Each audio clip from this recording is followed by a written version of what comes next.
Project చెరువు కింద నీళ్ళు తీసుకుంటే బంద్ చేసినాం, నీటి తీరువ రద్దు చేసినాం. అట్లా ఎన్నో సదుపాయాలు చేసుకున్నాం. రైతులు బాగా జరుగుతుండే. అప్పుడప్పుడు ఏమవుతుంది, కొన్ని దుష్ట దినాలు వస్తాయి, చెడు గడియలు వస్తాయి. మనోళ్ళు కూడా అలవోకగా ఓట్లేసారు. మీరు గొప్పలే, మీరు మాణిక్యరావు గెలిపించారు. కొన్ని నియోజకవర్గాలలో అత్యాశకు పోయి నేను చెప్పిన కూడా అప్పుడు మంది మాటలు పట్టుకొని మారమానం పోతే మళ్ళీ వరకు ఇల్లు కాలిపోతారు. వీళ్ళని నమ్మితే అమాంతం మింగుతారు, మోసపోతాం. రైతు బంధుకు రామరామ అంటారు, దళిత బంధుకు జైబీం అంటారు. వీళ్ళు ముంచుతారా నాయన అని చెప్పిన ఆయన వాడు తులం బంగారం ఇస్తా, నీకు ఏంటి, నీకు బంగారం వడ్డానం పెడతాను కానీ ఆయన నమ్మి ఏమో మీన్ సంగతి ఎంతో చూద్దామని ఆయనతో వేసారు. వేసింది ఇరుకపోయారు, బాయిలో పడ్డారు, అయిపోయాయి. ఉన్నాయి అన్ని వీకే. మళ్ళీ మొదటికి వచ్చానా కైలాస మాడలో పెద్ద పంపించినట్టు అయింది మళ్ళీ. అంతే కదా, ఆలోచన లేకుండా ఎటు పడితే అటు ఎవడో ఏదో చెప్తే నమ్మి ఓట్లేస్తే ఏమైంది అనేది ఒక మంచి గుణపాఠం ఇది తెలంగాణ. గ్యారంటీగా మంచిగా సంసారం జరుగుతుంది. జర తువ్వకచ్చినాం, రైతులు ఇంత ముఖం తెలివైతుండ్రి, ఇంత బాకీలు కట్టుకుంటుండ్రి. ఎంతోమంది పాపం సిటీలు వేసుకుందరు, ఏదో వేసుకుందరు. రైతు బంధు పైసలు పడితే ఎంత సంతోషం ఉంటుండే. ఆయన పోయిన గంగలు గడిచిపోయింది. ఇప్పుడు వాడు ఇతడో ఏడో భగవంతుని కనుక ఇచ్చినా కూడా మోసం. ఏదో మళ్ళీ ఎలక్షన్ కోసం దానికోసం చేస్తారు తప్ప కడుపు నిండా ప్రేమ ఇచ్చేది ఇట్లే ఉంటుందా? సర్పంచ్ ఎలక్షన్ పెట్టింది సార్. మనం ఉన్నప్పుడు కరోనా వచ్చింది. కరోనా వస్తే కూడా నేను రైతు బంధు ఆపలే. కరోనా వచ్చి రాష్ట్రానికి రూపాయి ఆదాయం రాకపోయినా 4-5 మంచి స్కీములు తెచ్చి వాళ్ళకి కాపాడుకున్నాం. గౌరవంగా బతికింది రైతులు. ధీమా వచ్చినండి.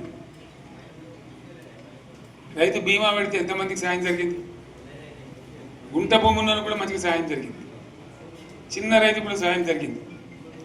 అట్లా అందరికి మనం గొర్రెల కాపలకు గొర్రెలు వేయడం కానీ, చేప పిల్లలు కానీ, అనేక రకాల అన్ని వర్గాల ప్రజలను ఎట్లా ఆదుకోని అట్లా ఆదుకున్నాం. మా తెలంగాణ కదా మేము తెచ్చుకున్నాం కష్టపడి. మా వాళ్ళందరూ పైకి రావాలి. కాంగ్రెస్ గవర్నర్ ముస్లింలో ఓట్లేసుకుని తప్ప ముస్లింలకు మనం చేసిందా? ఇమాం మౌజాన్లకు మన జీతం ఇచ్చిందా? మనం వచ్చినాకనే ఫస్ట్ టైం వాళ్ళని గుర్తించి వాళ్ళని గౌరవించుకున్నాం. ముస్లిం మైనార్టీ పిల్లలకు, మన గిరిజన పిల్లలకు, మన ఎస్సీ పిల్లలకు, మన బీసీ పిల్లలకు ఎంత మంచి రెసిడెన్షియల్ స్కూల్ పెట్టుకున్నాం. అందరినీ కూడా ఈ ముందు తీసుకుపోవాలి. ఇవాళ మన కళ్ళ ముందని నాకు బాధ కలిగేది ఏంటంటే, చిన్న వర్గాల ప్రజలు కాన్వెంట్ స్కూళ్ళలో చదివించలేదు. వాళ్ళ పిల్లలు కూడా బాగా చదవాలని చెప్పి ఎస్సీలకు, బీసీ, మన మైనార్టీ సోదరులకు గురుకుల పాఠశాలలు పెట్టాం. అద్భుతమైన చదువు చదువుకునే వాళ్ళు. ఇవాళ మొత్తం రోజు బడి పిల్లలు విషాహారము, కడుపు నొచ్చుడు, బాధపడు, పురుగులు అన్నం పెట్టుడు. పిల్లలు వెళ్ళిపోతున్నారు ఆ స్కూళ్ళ నుంచి, ఇళ్ళకి వెళ్ళిపోతున్నారు. తల్లిదండ్రులు కూడా భయపడి తీసుకుపోతున్నారు.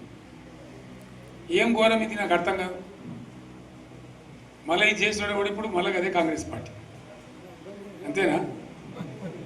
మళ్ళీ పాత కాంగ్రెస్ మోపోయింది, మళ్ళీ కరెంటు కోతలు మోపోయినాయి. వెనకాలం ఇంకేం గతి అవుతుందో మార్చి ఏప్రిల్ ఏమవుతుందో. ఇంకా కరెంటు కోతలు మోపోయినాయి, మంచినీళ్ళు సరికొత్తలేవు, అడిగే నాతులు లేడు. ఎవడన్నా గట్టిగా నిలదీసినడితే వాడిని పోలీసు నిలబట్టేయడం. ఇదేనా రాజ్యం? ఇట్లా ఉండదా రాజ్యం? ఎందుకు వచ్చింది ఈ పరిస్థితి చెప్తా. నాకు తెలిసి నాకేం గుర్తులేదు. నేనేమంటున్నా అంటే, ఇట్లా అనేక పనులు చేసుకున్నాం మనం. గోదావరి నుంచి నీళ్ళు తెచ్చుకున్నాం. నీళ్ళు తెచ్చుకొని మంచినీళ్ళ తర్వాత సాగునీళ్ళు ఎంపడబడ్డారు. మెదక్లో యువతల ప్రాంతం అంతా కొంత అందినాయి నీళ్ళు. పాత మెదక్ జిల్లాలో మీదికి మిగిలిపోయినాయి మన 2 తాలూకాలు, నారాయణఖేడ్, జైరాబాద్. వాళ్ళకి నీళ్ళు రావాలి. ఎట్లా రావాలి గోదావరి నీళ్ళు? సింగూరు ఒక టైంలో నిండుతుంది, ఒక టైంలో నిండదు. మరి నిండినప్పుడు ఎట్లా గోదావరి నీళ్ళే దిక్కు. సింగూరు నుంచి లిఫ్ట్ చేసి సంగమేశ్వర బసవేశ్వర అని 2 లిఫ్ట్లు పెట్టుకున్నాం. 2 తాలూకాలకు రెండింటికి కూడా లక్ష ఎకరాల పైచీలకు వచ్చేటట్టు ఎకరాల నీళ్ళ స్టెట్ పెట్టుకున్నాం. మళ్ళీ మన నుంచే కావాలి, మళ్ళీ ఇది లైన్లోకి రావాలి. అందరు మంచిగా ఉండాలి. ఎందుకంటే మనకు మన పార్టీకి కులం లేదు, మతం లేదు, జాతి లేదు. తెలంగాణలో ఉన్న ప్రతి బిడ్డ మనోడే. వాళ్ళు ఏ మతం ఉన్నారు, ఏ కులం ఉన్నారు మనకు అవసరం లేదు. ఈ తెలంగాణ బార్డర్ గీత లోపలిన బిడ్డలు అందరు మనోళ్ళే, అందరు బాగుపడాల్సిందే. ప్రతి ఒక్కరికి న్యాయం జరగాల్సిందే. ఆ న్యాయం జరిగి ఆ ఫలితాలు తెలంగాణకు వచ్చేదాకా ఇంకెవ్వడు కొట్లాడాడు, ఎవరితో కాదు. అది అబద్ధాల పంచాంగం. మళ్ళా మనమే కొట్లాడాలి. అంతేనా? పక్క మాటేనా ఇది? కొట్లాడదాం కదా. ప్రాణం పోయినా సరే తెలంగాణకు రక్షకులు మనమే. తెగించి కొట్లాడాల్సిందే. తెలంగాణ హక్కులను కొట్లాడాల్సిందే. మనమే కొట్లాడి తీరాల్సిందే.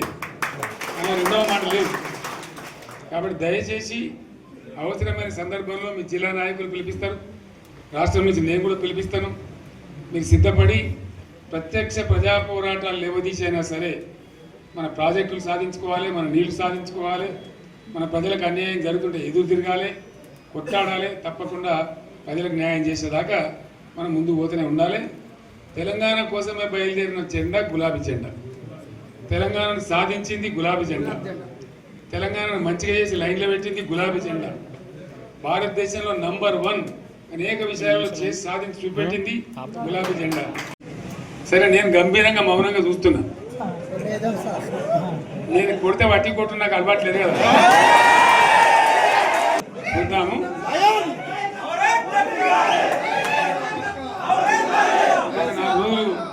కానీ అన్నట్టుగా నేను చూస్తా ఉన్నా. కానీ మనోళ్ళందరూ కూడా ప్రతిపాదిస్తుంది ఏంటంటే, 1 సంవత్సరం జరిగిపోయింది. సంగమేశ్వర ఆన్నే పన్నది, బసవేశ్వర ఆన్నే పన్నది, పాలమూరు ఉత్పత్తుల పథకం ఆన్నే పన్నది, కాళేశ్వరం అట్లా ఎండబెడుతున్నారు.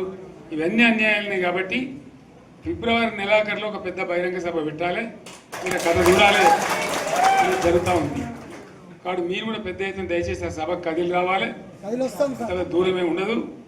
ఆ రకంగా తెలంగాణ శక్తి ఏందో మరొకసారి చూపించి వీళ్ళ మెడలు వంచి ఇప్పుడు సాధించాలి. భవిష్యత్తు కోసం కూడా కొట్టాడకు మనం సిద్ధంగా ఉండాలని తెలియజేసుకుంటూ, పరమేశ్వర్ గారికి అంతటి లోకమంత్రం ఇది. ₹1 కోటి భూమి ఇప్పుడు 50 లక్షలు కట్టలేదు.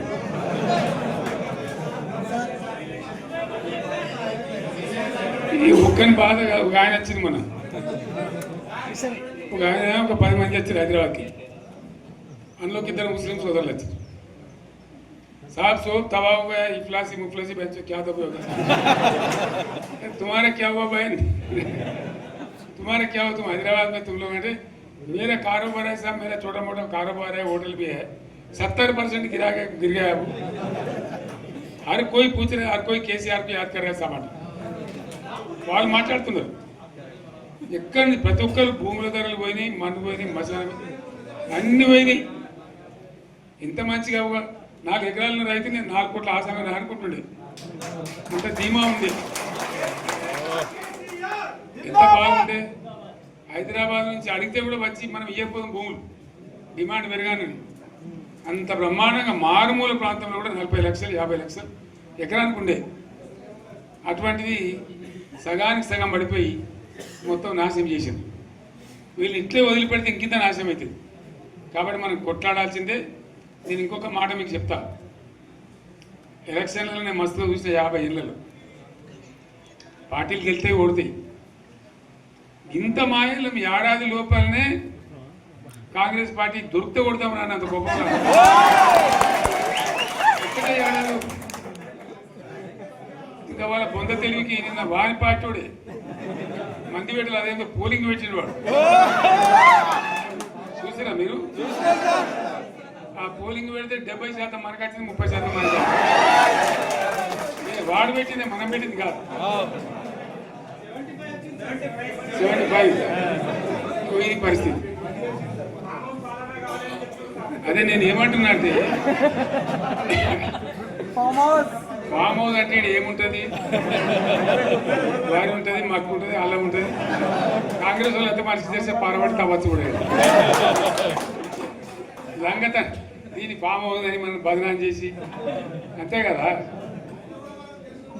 నేను ఏమంటున్నానంటే అన్ని మప్పులు వీడిపోయినట్టు ప్రజలకు అన్నీ తెలిసిపోతున్నాయి. మంచి ఏంది, చెడ్డ ఏంది, ఏం జరిగింది అన్నీ ఇంకా ఘోరమవుతుందని చెప్తున్నాను.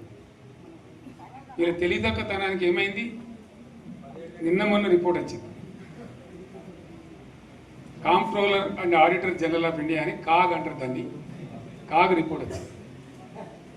పోయిన సంవత్సరం మన గవర్నమెంట్లో వచ్చిన ఆదాయం కంటే 13,000 కోట్ల రూపాయల ఆదాయం తగ్గిపోయింది. ఇంకా మార్చి పోయే వరకల్లా ఇంకో 3-4 కోట్ల అవుతుంది. అంటే 15,000 కోట్ల ఆదాయం పోతుంది. మన గవర్నమెంట్ ఉన్నప్పుడు ప్రతి ఏడాది 15,000 కోట్లు పెంచుకుంటూ పోయినండి, చెప్పేసుకుంటూ పోయింది. ఏడాది 10 నుంచి 15,000 కోట్ల ఆదాయం పెరిగేది మన టైంలో. అంత జాగ్రత్తగా మనం వ్యవహారం చేస్తాం. ఇలా ఉల్టా 15,000 కోట్లు పడిపోయింది. ఇంకా వాడేమిస్తాడుగా, ఇంకో ఇస్తారా? ఇంకో 4-5 నెలలు అయితే జీతాలే కష్టమైంది ఉంటుంది. అందరికి పెండింగ్ పెట్టి రిటైర్ అయిన దొరుకుతలు పైసలు మీరు చూస్తారు కదా పేపర్లలో. సో ఆ విధంగా రాష్ట్ర ఆర్థిక పరిస్థితిని కూడా దివాలా తీయించారు. వాళ్ళతోనేం కాదు, 100కు 100% ఇప్పటికే ప్రజల నిర్ణయానికి వచ్చిండ్రు. డెఫినెట్గా రాబోయే గవర్నమెంట్ మనదే అని అనుమానం కూడా అవసరం లేదు. కాబట్టి దయచేసి నేను మీ అందరిని కోరేది, మీకు మంచి ఎమ్మెల్యే ఉన్నాడు మాణిక్రావు గారు, ఆయన నాయకత్వంలో మంచిగా పనిచేసి మంచిగా ముందుకు పోయి చాలా చక్కగా మంచి ఫలితాలు భవిష్యత్తులో సాధించాలి. పరమేశ్వర్ పాటిల్ గారికి, వారు వెంట వచ్చిన మిత్రులకు నేను ప్రత్యేకంగా ధన్యవాదాలు చెప్తా ఉన్నాను.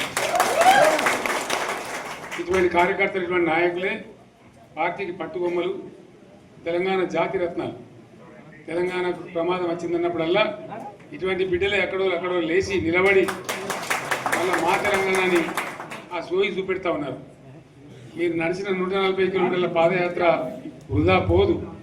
ప్రజలందరూ మిమ్మల్ని చూసింది. దాంట్లో తోపంట కూడా మీతో ఎంతోమంది మాట్లాడింది, అడిగింది మిమ్మల్ని ఎందుకు పాదయాత్ర ఇస్తున్నాయి. మీరు కూడా అందరికి చెప్పిండ్రు, అంతే కదా. మీకు కూడా అర్థమైంది ప్రజలు ఎంత వ్యతిరేకం ఉన్నదని. సో ఆ రకంగా మీ పాదయాత్ర వృధా పోదు, మీ కష్టం వృధా పోదు. తప్పకుండా రాబోయే రోజుల్లో విజయం మనదే. అయితే మన విజయం మన కోసం కాదు, అది తెలంగాణ విజయం కావాలి, తెలంగాణ ప్రజల విజయం కావాలి, తెలంగాణ రైతుల విజయం కావాలి అని మనవి చేస్తూ మరొకసారి పరమేశ్వరుని వారి బృందాన్ని అభినందిస్తూ వస్తున్నట్టు మనకి లైన్